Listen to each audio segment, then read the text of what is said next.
The Adventures of Sherlock Holmes. By Arthur Conan Doyle.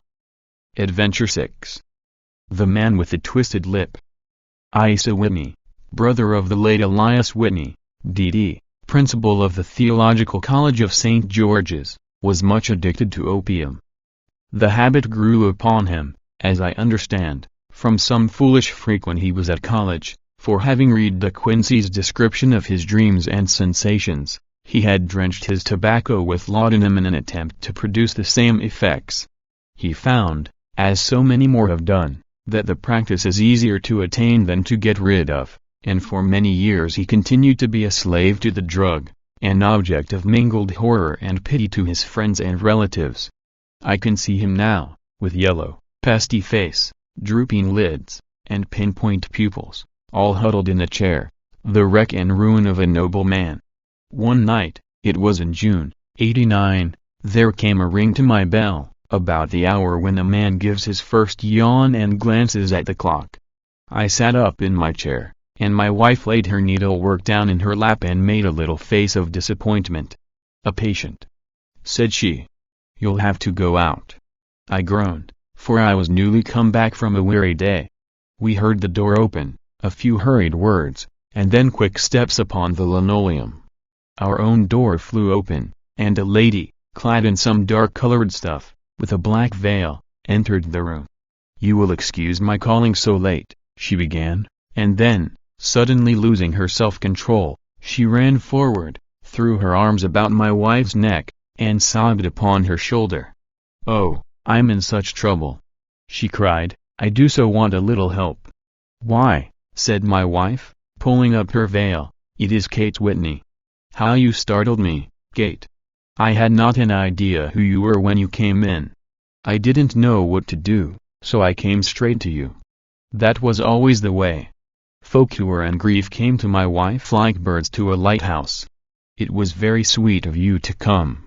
Now, you must have some wine and water, and sit here comfortably and tell us all about it. Or should you rather that I sent James off to bed?" "Oh, no, no. I want the doctor's advice and help, too. It's about Isa.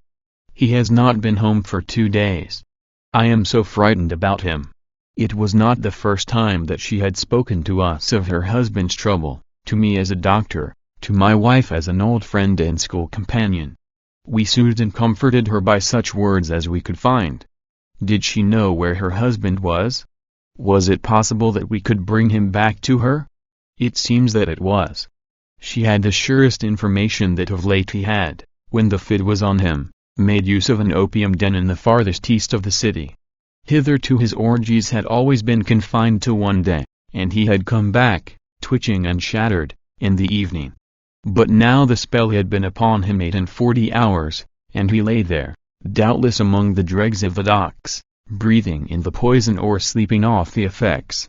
There he was to be found, she was sure of it, at the Bar of Gold, in Upper Swandam Lane. But what was she to do? How could she, a young and timid woman, make her way into such a place and pluck her husband out from among the ruffians who surrounded him? There was the case, and of course there was but one way out of it. Might I not escort her to this place? And then, as a second thought, why should she come at all? I was Isa Whitney's medical adviser, and as such I had influence over him. I could manage it better if I were alone. I promised her on my word that I would send him home in a cab within 2 hours if he were indeed at the address which she had given me. And so in 10 minutes I had left my armchair and cheery sitting room behind me, and was speeding eastward in a hansom on a strange errand, as it seemed to me at the time, though the future only could show how strange it was to be. But there was no great difficulty in the first stage of my adventure. Upper Swandam Lane is a vile alley lurking behind the high wharves which line the north side of the river to the east of London Bridge. Between a slop shop and a gin shop, approached by a steep flight of steps leading down to a black gap like the mouth of a cave, I found the den of which I was in search. Ordering my cab to wait, I passed down the steps, worn hollow in the center by the ceaseless tread of drunken feet, and by the light of a flickering oil lamp above the door I found the latch and made my way into a long, low room, thick and heavy with the brown opium smoke, and terraced with wooden berths, like the forecastle of an emigrant ship. Through the gloom one could dimly catch a glimpse of bodies lying in strange fantastic poses, bowed shoulders, bent knees, heads thrown back, and chins pointing upward, with here and there a dark, lackluster eye turned upon the newcomer. Out of the black shadows there glimmered little red circles of light, now bright, now faint, as the burning poison waxed or waned in the bowls of the metal pipes. The most lay silent, but some muttered to themselves, and others talked together in a strange, low, monotonous voice, their conversation coming in gushes, and then suddenly tailing off into silence, each mumbling out his own thoughts and paying little heed to the words of his neighbor. At the farther end was a small brazier of burning charcoal, beside which on a three-legged wooden stool there sat a tall, thin old man, with his jaw resting upon his two fists, and his elbows upon his knees, staring into the fire. As I entered, a sallow Malay attendant had hurried up with a pipe for me and a supply of the drug, beckoning me to an empty berth. "Thank you. I have not come to stay," said I. "There is a friend of mine here, Mr. Isa Whitney, and I wish to speak with him." There was a movement and an exclamation from my right, and peering through the gloom, I saw Whitney, pale, haggard, and unkempt, staring out at me. "My God! It's Watson," said he. He was in a pitiable state of reaction, with every nerve in a twitter. "I say, Watson, what o'clock is it?" "Nearly 11. "Of what day?" "Of Friday, June 19th. "Good heavens! I thought it was Wednesday." "It is Wednesday. What do you want to frighten a chap for?" He sank his face onto his arms and began to sob in a high treble key. "I tell you that it is Friday, man. Your wife has been waiting this 2 days for you. You should be ashamed of yourself." "So I am. But you've got mixed, Watson, for I have only been here a few hours. 3 pipes, 4 pipes, I forget how many.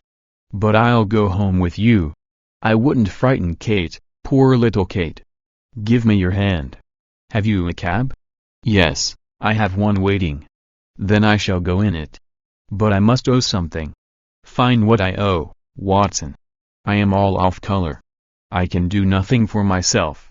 I walked down the narrow passage between the double row of sleepers, holding my breath to keep out the vile, stupefying fumes of the drug, and looking about for the manager.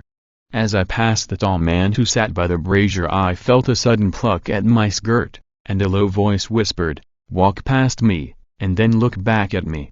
The words fell quite distinctly upon my ear. I glanced down.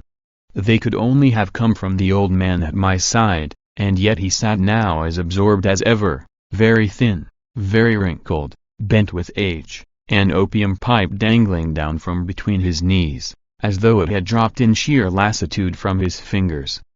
I took 2 steps forward and looked back. It took all my self-control to prevent me from breaking out into a cry of astonishment.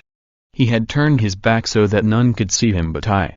His form had filled out, his wrinkles were gone, the dull eyes had regained their fire, and there, sitting by the fire and grinning at my surprise, was none other than Sherlock Holmes. He made a slight motion to me to approach him, and instantly, as he turned his face half round to the company once more, subsided into a doddering, loose-lipped senility. "Holmes," I whispered, "what on earth are you doing in this den?" "As low as you can," he answered, "I have excellent ears. If you would have the great kindness to get rid of that sottish friend of yours I should be exceedingly glad to have a little talk with you. I have a cab outside." "Then pray send him home in it. You may safely trust him, for he appears to be too limp to get into any mischief. I should recommend you also to send a note by the cabman to your wife to say that you have thrown in your lot with me. If you will wait outside, I shall be with you in 5 minutes." It was difficult to refuse any of Sherlock Holmes' requests, for they were always so exceedingly definite, and put forward with such a quiet air of mastery. I felt, however, that when Whitney was once confined in the cab my mission was practically accomplished, and for the rest, I could not wish anything better than to be associated with my friend in one of those singular adventures which were the normal condition of his existence. In a few minutes I had written my note, paid Whitney's bill, led him out to the cab, and seen him driven through the darkness. In a very short time a decrepit figure had emerged from the opium den, and I was walking down the street with Sherlock Holmes. For 2 streets he shuffled along with a bent back and an uncertain foot. Then, glancing quickly round, he straightened himself out and burst into a hearty fit of laughter. "I suppose, Watson," said he, "that you imagine that I have added opium smoking to cocaine injections, and all the other little weaknesses on which you have favored me with your medical views. I was certainly surprised to find you there. But not more so than I to find you. I came to find a friend. And I to find an enemy." "An enemy?" "Yes, one of my natural enemies, or, shall I say, my natural prey. Briefly, Watson, I am in the midst of a very remarkable inquiry, and I have hoped to find a clue in the incoherent ramblings of these sots, as I have done before now. Had I been recognized in that den my life would not have been worth an hour's purchase, for I have used it before now for my own purposes, and the rascally Lasker who runs it has sworn to have vengeance upon me. There is a trapdoor at the back of that building, near the corner of Paul's Wharf, which could tell some strange tales of what has passed through it upon the moonless nights." "What? You do not mean bodies?" "Eh, bodies, Watson. We should be rich men if we had £1,000 for every poor devil who has been done to death in the den. It is the vilest murder trap on the whole riverside, and I fear that Neville Street Clare has entered it never to leave it more.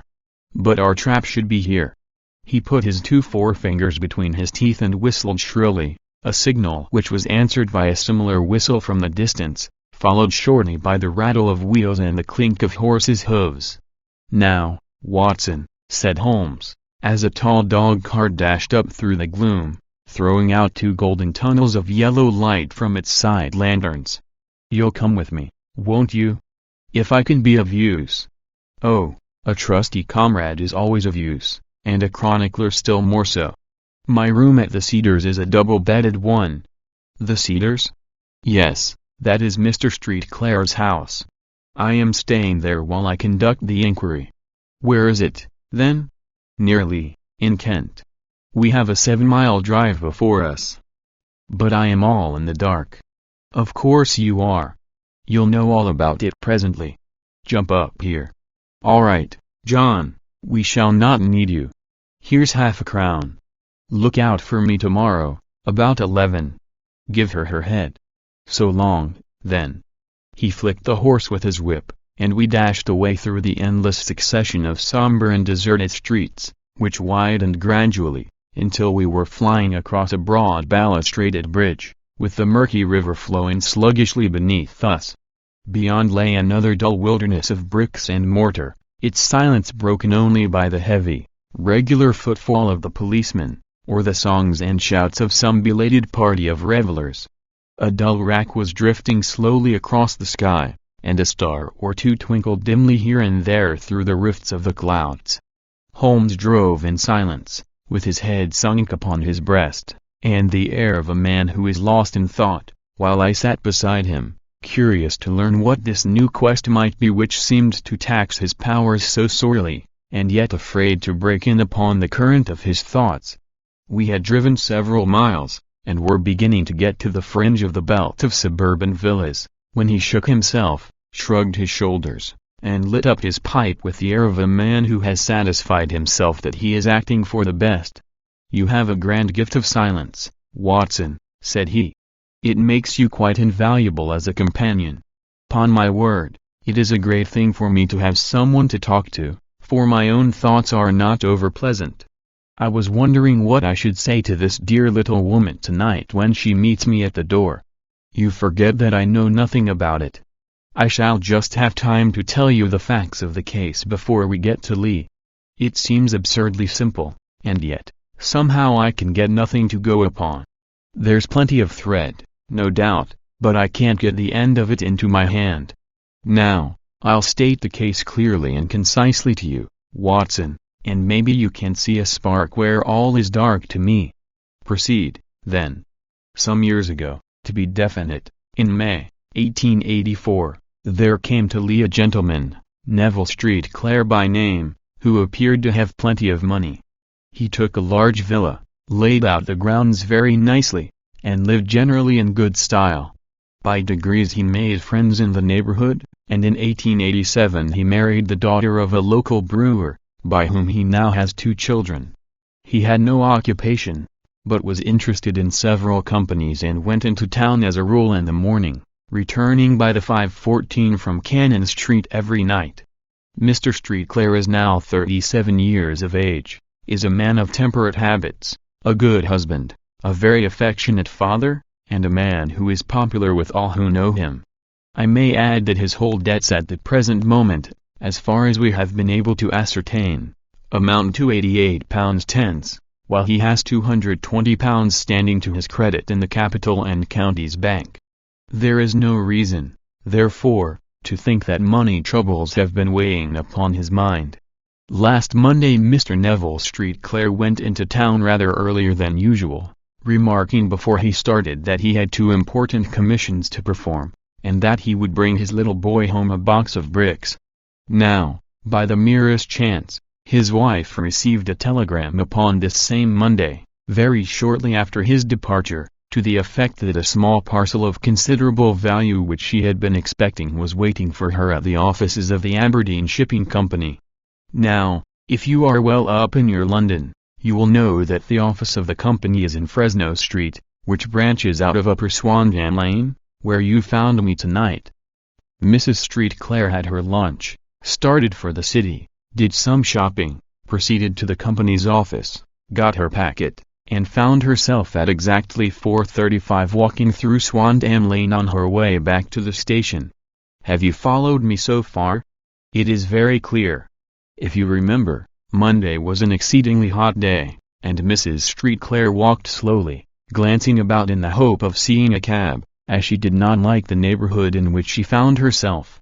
While she was walking in this way down Swanham Lane, she suddenly heard an ejaculation or cry, and was struck cold to see her husband looking down at her and, as it seemed to her, beckoning to her from a second-floor window.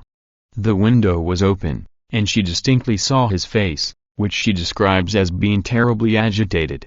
He waved his hands frantically to her, and then vanished from the window so suddenly that it seemed to her that he had been plucked back by some irresistible force from behind. One singular point which struck her quick feminine eye was that although he wore some dark coat, such as he had started to town in, he had on neither collar nor necktie.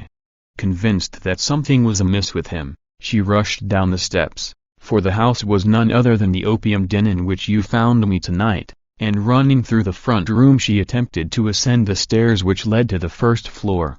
At the foot of the stairs, however, she met this Lascar scoundrel of whom I have spoken, who thrust her back and, aided by a Dane, who acts as assistant there, pushed her out into the street. Filled with the most maddening doubts and fears, she rushed down the lane and, by rare good fortune, met in Fresno Street a number of constables with an inspector, all on their way to their beat. The inspector and 2 men accompanied her back, and in spite of the continued resistance of the proprietor, they made their way to the room in which Mr. Street Clare had last been seen. There was no sign of him there. In fact, in the whole of that floor there was no one to be found save a crippled wretch of hideous aspect, who, it seems, made his home there. Both he and the Lascar stoutly swore that no one else had been in the front room during the afternoon.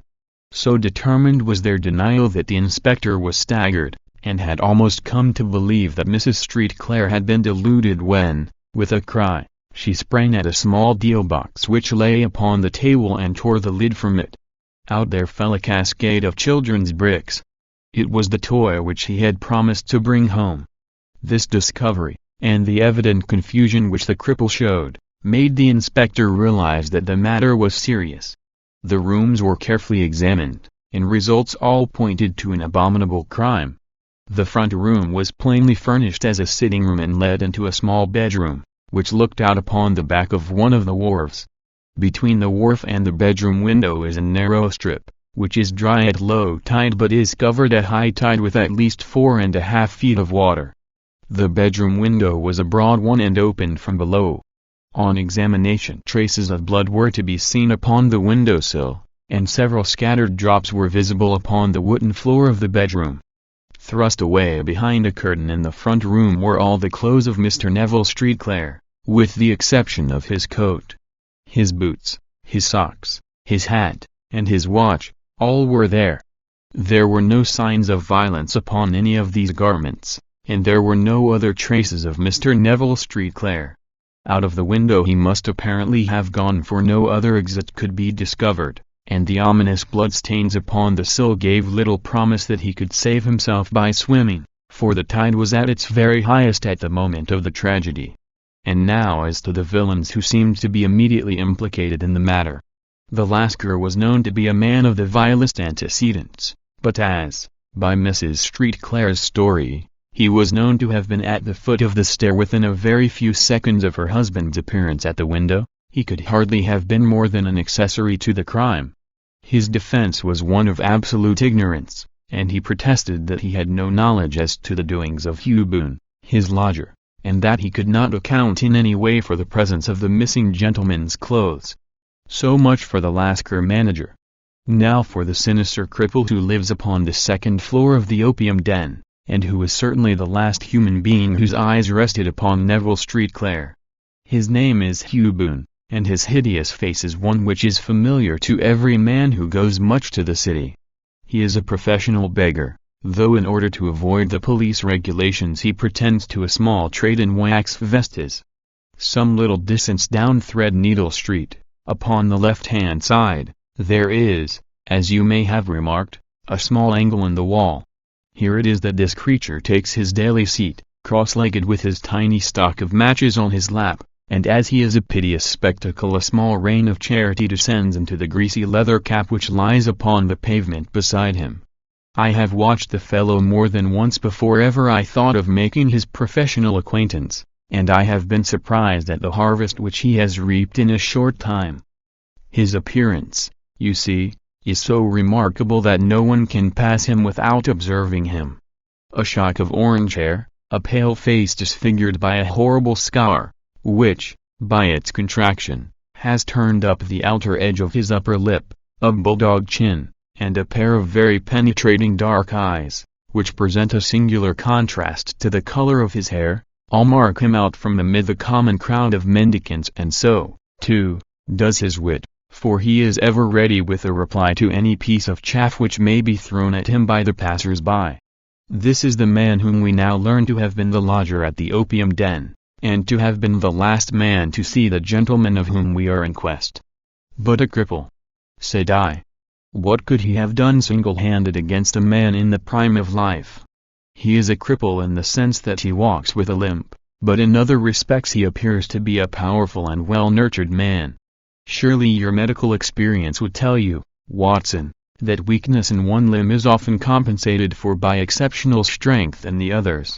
Pray continue your narrative.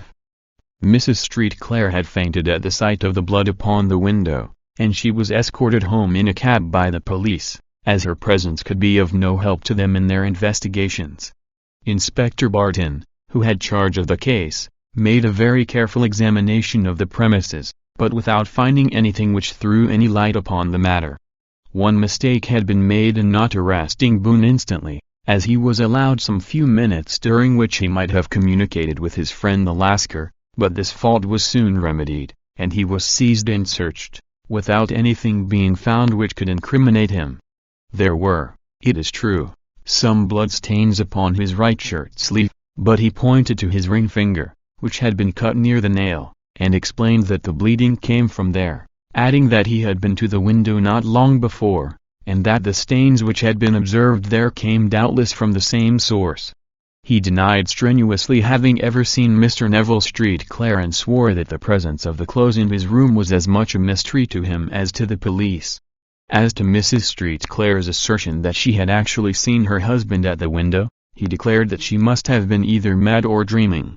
He was removed, loudly protesting, to the police station, while the inspector remained upon the premises in the hope that the ebbing tide might afford some fresh clue. And it did, though they hardly found upon the mudbank what they had feared to find. It was Neville Street Clare's coat, and not Neville Street Clare, which lay uncovered as the tide receded. And what do you think they found in the pockets? I cannot imagine. No, I don't think you would guess. Every pocket stuffed with pennies and halfpennies, 421 pennies and 270 halfpennies. It was no wonder that it had not been swept away by the tide. But a human body is a different matter. There is a fierce eddy between the wharf and the house. It seemed likely enough that the weighted coat had remained when the stripped body had been sucked away into the river. But I understand that all the other clothes were found in the room. Would the body be dressed in a coat alone? No, sir, but the facts might be met speciously enough. Suppose that this man Boone had thrust Neville Street Clare through the window. There is no human eye which could have seen the deed. What would he do then?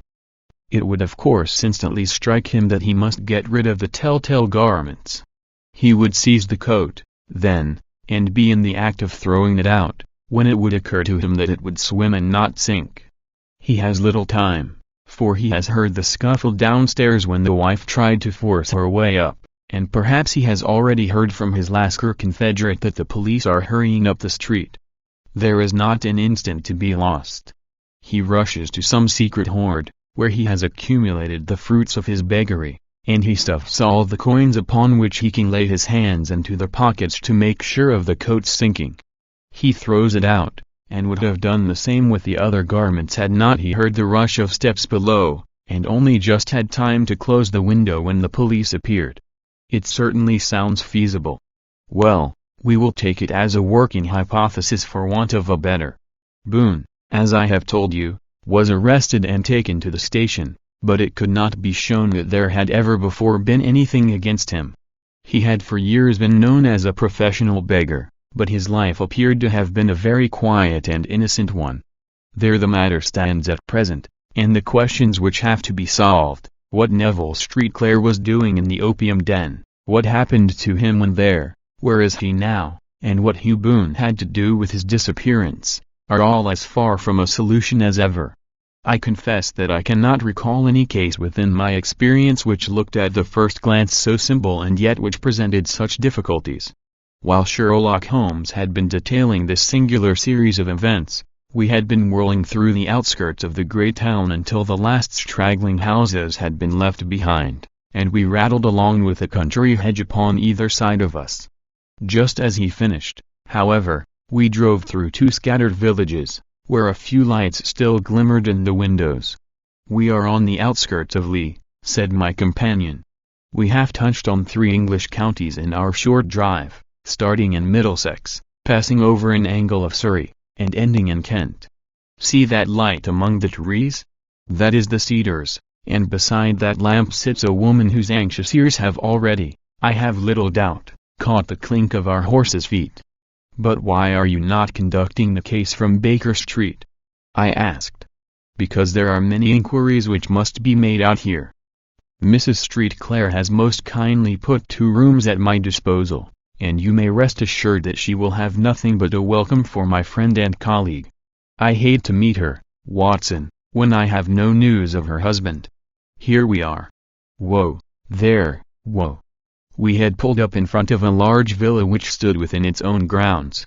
A stable boy had run out to the horse's head, and springing down, I followed Holmes up the small, winding gravel drive which led to the house. As we approached, the door flew open, and a little blonde woman stood in the opening, clad in some sort of light mousseline de soie, with a touch of fluffy pink chiffon at her neck and wrists. She stood with her figure outlined against the flood of light, one hand upon the door, one half raised in her eagerness, her body slightly bent, her head and face protruded, with eager eyes and parted lips, a standing question. "Well?" she cried. "Well?" And then, seeing that there were 2 of us, she gave a cry of hope which sank into a groan as she saw that my companion shook his head and shrugged his shoulders. "No good news?" "None." "No bad?" "No." "Thank God for that. But come in. You must be weary, for you have had a long day. This is my friend, Dr. Watson. He has been of most vital use to me in several of my cases, and a lucky chance has made it possible for me to bring him out and associate him with this investigation. I am delighted to see you," said she, pressing my hand warmly. "You will, I am sure, forgive anything that may be wanting in our arrangements, when you consider the blow which has come so suddenly upon us." "My dear madam," said I am an old campaigner, and if I were not I can very well see that no apology is needed. If I can be of any assistance, either to you or to my friend here, I shall be indeed happy." "Now, Mr. Sherlock Holmes," said the lady as we entered a well-lit dining room, upon the table of which a cold supper had been laid out, "I should very much like to ask you one or two plain questions, to which I beg that you will give a plain answer." "Certainly, madam. Do not trouble about my feelings. I am not hysterical, nor given to fainting. I simply wish to hear your real opinion." "Upon what point? In your heart of hearts, do you think that Neville is alive?" Sherlock Holmes seemed to be embarrassed by the question. "Frankly, now," she repeated, standing upon the rug and looking keenly down at him as he leaned back in a basket chair. "Frankly, then, madam, I do not." "You think that he is dead?" "I do." "Murdered?" "I don't say that." "Perhaps." "And on what day did he meet his death?" "On Monday." "Then perhaps, Mr. Holmes, you will be good enough to explain how it is that I have received a letter from him today." Sherlock Holmes sprang out of his chair as if he had been galvanized. "What?" he roared. "Yes, today." She stood smiling, holding up a little slip of paper in the air. "May I see it?" "Certainly." He snatched it from her in his eagerness, and smoothing it out upon the table he drew over the lamp and examined it intently. I had left my chair and was gazing at it over his shoulder. The envelope was a very coarse one and was stamped with the Gravesend postmark and with the date of that very day, or rather of the day before, for it was considerably after midnight. "Coarse writing," murmured Holmes. "Surely this is not your husband's writing, madam?" "No, but the enclosure is." "I perceive also that whoever addressed the envelope had to go and inquire as to the address." "How can you tell that?" "The name, you see, is in perfectly black ink, which has dried itself. The rest is of the grayish color, which shows that blotting paper has been used. If it had been written straight off, and then blotted, none would be of a deep black shade. This man has written the name, and there has then been a pause before he wrote the address, which can only mean that he was not familiar with it. It is, of course, a trifle, but there is nothing so important as trifles. Let us now see the letter. Ah! There has been an enclosure here. Yes, there was a ring. His signet ring. And you are sure that this is your husband's hand? One of his hands. One? His hand when he wrote hurriedly. It is very unlike his usual writing, and yet I know it well. Dearest, do not be frightened. All will come well. There is a huge error which it may take some little time to rectify. Wait in patience. Neville. Written in pencil upon the flyleaf of a book, octavo size, no watermark. Posted today in Gravesend by a man with a dirty thumb. Ah! And the flap has been gummed, if I am not very much in error, by a person who had been chewing tobacco. And you have no doubt that it is your husband's hand, madam? None. Neville wrote those words. And they were posted today at Gravesend. Well, Mrs. Streatclare, the clouds lighten, though I should not venture to say that the danger is over. But he must be alive, Mr. Holmes. Unless this is a clever forgery to put us on the wrong scent. The ring, after all, proves nothing. It may have been taken from him. No, it is his very own writing. Very well. It may, however, have been written on Monday and only posted today. That is possible. If so, much may have happened between. Oh, you must not discourage me, Mr. Holmes. I know that all is well with him. There is so keen a sympathy between us that I should know if evil came upon him. On the very day that I saw him last he cut himself in the bedroom, and yet I in the dining room rushed upstairs instantly with the utmost certainty that something had happened, Do you think that I would respond to such a trifle and yet be ignorant of his death? I have seen too much not to know that the impression of a woman may be more valuable than the conclusion of an analytical reasoner. And in this letter you certainly have a very strong piece of evidence to corroborate your view. But if your husband is alive and able to write letters, why should he remain away from you? I cannot imagine. It is unthinkable. And on Monday he made no remarks before leaving you? No. And you were surprised to see him in Swandan Lane? Very much so. Was the window open? Yes. Then he might have called to you? He might. He only, as I understand, gave an inarticulate cry? Yes. A call for help, you thought? Yes. He waved his hands. But it might have been a cry of surprise. Astonishment at the unexpected sight of you might cause him to throw up his hands? It is possible. And you thought he was pulled back? He disappeared so suddenly. He might have leaped back. You did not see anyone else in the room? No, but this horrible man confessed to having been there, and the Lascar was at the foot of the stairs. Quite so. Your husband, as far as you could see, had his ordinary clothes on? But without his collar or tie. I distinctly saw his bare throat. Had he ever spoken of Swandan Lane? Never. Had he ever showed any signs of having taken opium? Never. Thank you, Mrs. Streatclare. Those are the principal points about which I wish to be absolutely clear. We shall now have a little supper and then retire, for we may have a very busy day tomorrow. A large and comfortable double-bedded room had been placed at our disposal, and I was quickly between the sheets, for I was weary after my night of adventure. Sherlock Holmes was a man, however, who, when he had an unsolved problem upon his mind, would go for days, and even for a week, without rest, turning it over, rearranging his facts, looking at it from every point of view until he had either fathomed it or convinced himself that his data were insufficient. It was soon evident to me that he was now preparing for an all-night sitting. He took off his coat and waistcoat, put on a large blue dressing gown, and then wandered about the room collecting pillows from his bed and cushions from the sofa and armchairs. With these he constructed a sort of Eastern divan, upon which he perched himself cross-legged, with an ounce of shag tobacco and a box of matches laid out in front of him. In the dim light of the lamp I saw him sitting there, an old briar pipe between his lips, his eyes fixed vacantly upon the corner of the ceiling, the blue smoke curling up from him, silent, motionless, with the light shining upon his strong-set aquiline features. So he sat as I dropped off to sleep, and so he sat when a sudden ejaculation caused me to wake up, and I found the summer sun shining into the apartment.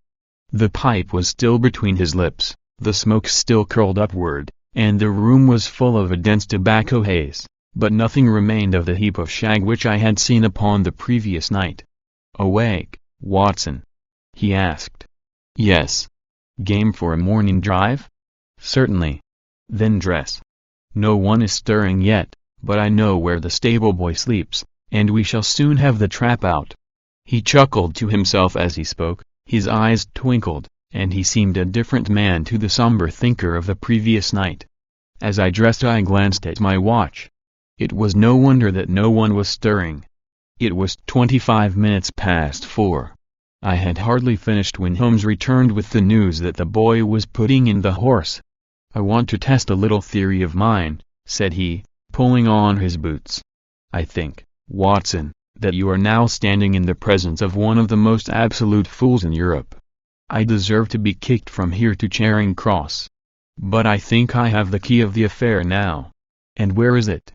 I asked, smiling. "In the bathroom," he answered. "Oh, yes, I am not joking," he continued, seeing my look of incredulity. "I have just been there, and I have taken it out, and I have got it in this Gladstone bag. Come on, my boy, and we shall see whether it will not fit the lock." We made our way downstairs as quietly as possible, and out into the bright morning sunshine. In the road stood our horse and trap, with the half-clad stable-boy waiting at the head. We both sprang in, and away we dashed down the London road. A few country carts were stirring, bearing in vegetables to the metropolis, but the lines of villas on either side were as silent and lifeless as some city in a dream. "It has been in some points a singular case," said Holmes, flicking the horse on into a gallop. "I confess that I have been as blind as a mole, but it is better to learn wisdom late than never to learn it at all." In town the earliest risers were just beginning to look sleepily from their windows as we drove through the streets of the Surrey side. Passing down the Waterloo Bridge Road we crossed over the river, and dashing up Wellington Street wheeled sharply to the right and found ourselves in Bow Street. Sherlock Holmes was well known to the force, and the two constables at the door saluted him. One of them held the horse's head while the other led us in. "Who is on duty?" asked Holmes. "Inspector Bradstreet, sir." "Ah, Bradstreet, how are you?" A tall, stout official had come down a stone-flagged passage, in a peaked cap and frog jacket. "I wish to have a quiet word with you, Bradstreet." "Certainly, Mr. Holmes. Step into my room here." It was a small, office-like room, with a huge ledger upon the table, and a telephone projecting from the wall. The inspector sat down at his desk. "What can I do for you, Mr. Holmes?" "I called about that beggarman, Boone, the one who was charged with being concerned in the disappearance of Mr. Neville Streatclare, of Lee." "Yes. He was brought up and remanded for further inquiries." "So I heard. You have him here?" "In the cells." "Is he quiet?" "Oh, he gives no trouble. But he is a dirty scoundrel." "Dirty?" "Yes, it is all we can do to make him wash his hands, and his face is as black as a tinker's. Well, when once his case has been settled, he will have a regular prison bath, and I think, if you saw him, you would agree with me that he needed it." "I should like to see him very much." "Would you? That is easily done. Come this way. You can leave your bag." "No, I think that I'll take it." "Very good. Come this way, if you please." He led us down a passage, opened a barred door, passed down a winding stair, and brought us to a whitewashed corridor with a line of doors on each side. "The third on the right is his," said the inspector. "Here it is." He quietly shot back a panel in the upper part of the door and glanced through. "He is asleep," said he. "You can see him very well." We both put our eyes to the grating. The prisoner lay with his face towards us, in a very deep sleep, breathing slowly and heavily. He was a middle-sized man, coarsely clad as became his calling, with a colored shirt protruding through the rent in his tattered coat. He was, as the inspector had said, extremely dirty, but the grime which covered his face could not conceal its repulsive ugliness. A broad weal from an old scar ran right across it from eye to chin, and by its contraction had turned up one side of the upper lip, so that 3 teeth were exposed in a perpetual snarl. A shock of very bright red hair grew low over his eyes and forehead. "He's a beauty, isn't he?" said the inspector. "He certainly needs a wash," remarked Holmes. "I had an idea that he might, and I took the liberty of bringing the tools with me." He opened the Gladstone bag as he spoke, and took out, to my astonishment, a very large bath sponge. He, "You are a funny one," chuckled the inspector. "Now, if you will have the great goodness to open that door very quietly, we will soon make him cut a much more respectable figure." "Well, I don't know why not," said the inspector. "He doesn't look a credit to the Bow Street cells, does he?" He slipped his key into the lock, and we all very quietly entered the cell. The sleeper half turned, and then settled down once more into a deep slumber. Holmes stooped to the water jug, moistened his sponge, and then rubbed it twice vigorously across and down the prisoner's face. "Let me introduce you," he shouted, "to Mr. Neville Streatclare, of Lee, in the county of Kent. Never in my life have I seen such a sight." The man's face peeled off under the sponge like the bark from a tree. Gone was the coarse brown tint. Gone, too, was the horrid scar which had seamed it across, and the twisted lip which had given the repulsive sneer to the face. A twitch brought away the tangled red hair, and there, sitting up in his bed, was a pale, sad-faced, refined-looking man, black-haired and smooth-skinned, rubbing his eyes and staring about him with sleepy bewilderment. Then suddenly realizing the exposure, he broke into a scream and threw himself down with his face to the pillow. "Great heavens!" cried the inspector, "it is, indeed, the missing man. I know him from the photograph." The prisoner turned with the reckless air of a man who abandons himself to his destiny. "Be it so," said he. "And pray what am I charged with?" "With making away with Mr. Neville Street." "Oh, come, you can't be charged with that unless they make a case of attempted suicide of it," said the inspector with a grin. "Well, I have been 27 years in the force, but this really takes the cake. If I am Mr. Neville Street Clare, then it is obvious that no crime has been committed, and that, therefore, I am illegally detained." "No crime, but a very great error has been committed," said Holmes. "You would have done better to have trusted your wife."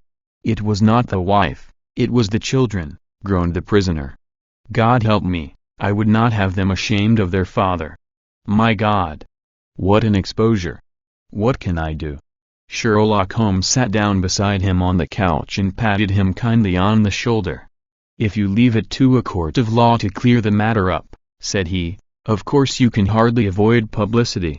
On the other hand, if you convince the police authorities that there is no possible case against you, I do not know that there is any reason that the details should find their way into the papers. Inspector Bradstreet would, I am sure, make notes upon anything which you might tell us and submit it to the proper authorities. The case would then never go into court at all." "God bless you!" cried the prisoner passionately. "I would have endured imprisonment, even execution, rather than have left my miserable secret as a family blot to my children. You are the first who have ever heard my story. My father was a schoolmaster in Chesterfield, where I received an excellent education. I traveled in my youth, took to the stage, and finally became a reporter on an evening paper in London. One day my editor wished to have a series of articles upon begging in the metropolis, and I volunteered to supply them. There was the point from which all my adventures started. It was only by trying begging as an amateur that I could get the facts upon which to base my articles. When an actor I had, of course, learned all the secrets of making up, and had been famous in the green room for my skill. I took advantage now of my attainments. I painted my face, and to make myself as pitiable as possible I made a good scar and fixed one side of my lip in a twist by the aid of a small slip of flesh-colored plaster. Then with a red head of hair, and an appropriate dress, I took my station in the business part of the city, ostensibly as a match-seller but really as a beggar. For 7 hours I plied my trade, and when I returned home in the evening I found to my surprise that I had received no less than 26s. 4d. I wrote my articles and thought little more of the matter until, some time later, I backed a bill for a friend and had a writ served upon me for £25. I was at my wits' end where to get the money, but a sudden idea came to me. I begged a fortnight's grace from the creditor, asked for a holiday from my employers, and spent the time in begging in the city under my disguise. In 10 days I had the money and had paid the debt. Well, you can imagine how hard it was to settle down to arduous work at £2 a week when I knew that I could earn as much in a day by smearing my face with a little paint, laying my cap on the ground, and sitting still. It was a long fight between my pride and the money, but the dollars won at last, and I threw up reporting and sat day after day in the corner which I had first chosen, inspiring pity by my ghastly face and filling my pockets with coppers. Only one man knew my secret. He was the keeper of a low den in which I used to lodge in Swanham Lane, where I could every morning emerge as a squalid beggar and in the evenings transform myself into a well-dressed man about town. This fellow, a Lascar, was well paid by me for his rooms, so that I knew that my secret was safe in his possession. Well, very soon I found that I was saving considerable sums of money. I do not mean that any beggar in the streets of London could earn £700 a year, which is less than my average takings, but I had exceptional advantages in my power of making up, and also in the facility of repartee, which improved by practice and made me quite a recognized character in the city. All day a stream of pennies, varied by silver, poured in upon me, and it was a very bad day in which I failed to take £2. As I grew richer I grew more ambitious, took a house in the country, and eventually married, without anyone having a suspicion as to my real occupation. My dear wife knew that I had business in the city. She little knew what. Last Monday I had finished for the day and was dressing in my room above the opium den when I looked out of my window and saw, to my horror and astonishment, that my wife was standing in the street, with her eyes fixed full upon me. I gave a cry of surprise, threw up my arms to cover my face, and, rushing to my confidant, the Lascar, entreated him to prevent anyone from coming up to me. I heard her voice downstairs, but I knew that she could not ascend. Swiftly I threw off my clothes, pulled on those of a beggar, and put on my pigments and wig. Even a wife's eyes could not pierce so complete a disguise. But then it occurred to me that there might be a search in the room, and that the clothes might betray me. I threw open the window, reopening by my violence a small cut which I had inflicted upon myself in the bedroom that morning. Then I seized my coat, which was weighted by the coppers which I had just transferred to it from the leather bag in which I carried my takings. I hurled it out of the window, and it disappeared into the Thames. The other clothes would have followed, but at that moment there was a rush of constables up the stair, and a few minutes after I found, rather, I confess, to my relief, that instead of being identified as Mr. Neville Street Clare, I was arrested as his murderer. I do not know that there is anything else for me to explain. I was determined to preserve my disguise as long as possible, and hence my preference for a dirty face. Knowing that my wife would be terribly anxious, I slipped off my ring and confided it to the Lascar at a moment when no constable was watching me, together with a hurried scrawl, telling her that she had no cause to fear. "That note only reached her yesterday," said Holmes. "Good God! What a week she must have spent." "The police have watched this Lascar," said Inspector Bradstreet, "and I can quite understand that he might find it difficult to post a letter unobserved. Probably he handed it to some sailor customer of his, who forgot all about it for some days." "That was it," said Holmes, nodding approvingly. "I have no doubt of it." "But have you never been prosecuted for begging?" "Many times, but what was a fine to me?" "It must stop here, however," said Bradstreet. "If the police are to hush this thing up, there must be no more of Hugh Boone. I have sworn it by the most solemn oaths which a man can take. In that case I think that it is probable that no further steps may be taken. But if you are found again, then all must come out. I am sure, Mr. Holmes, that we are very much indebted to you for having cleared the matter up. I wish I knew how you reach your results." "I reached this one," said my friend, "by sitting upon 5 pillows and consuming an ounce of shag. I think, Watson, that if we drive to Baker Street we shall just be in time for breakfast."